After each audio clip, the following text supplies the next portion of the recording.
அனைவருக்கும் வணக்கம்.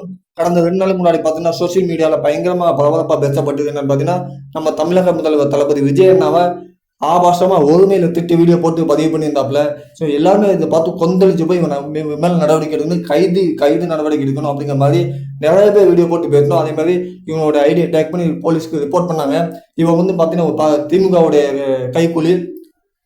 ஆனா இன்னைக்கு காலையில் பார்த்தீங்கன்னா இவனை அரெஸ்ட் பண்ணிட்டாங்க.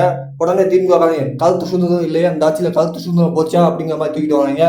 போன ஆட்சியில மட்டும் கருத்து சுதந்திரத்துக்கு மதிப்பு கொடுத்தீங்களோ, சவுக்கு சாந்தரை தூக்கி உள்ள போட்டியா, எத்தனை தடவை ஜெயிலுக்கு கலைய விட்டுப்பீங்க. அதே மாதிரி கரூர்ல நடந்த குற்றத்துல ஒத்துக்கிட்டு அதுக்கு பிடிச்சி உள்ள போட்டியா, அப்பெல்லாம் எங்கடா போச்சு கருத்து சுதந்திரம்.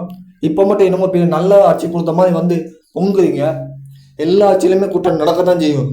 அதுக்காக உடனே வந்து கடவுள் மாதிரி வந்து ஒரு வாரத்தில் நடந்த பிரச்சனை தீர்த்து வச்ச மாதிரி பேசுறீங்க. இப்பதான் வந்திருக்காங்க.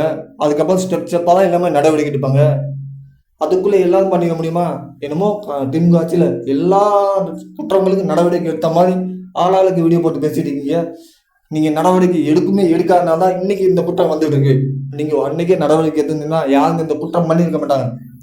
கண்டிப்பா நம்ம தளபதி விஜய் கண்டிப்பா நடவடிக்கை எடுப்பாங்க. குற்றங்களும் கொஞ்சம் நிம்மதியா இருக்கும்.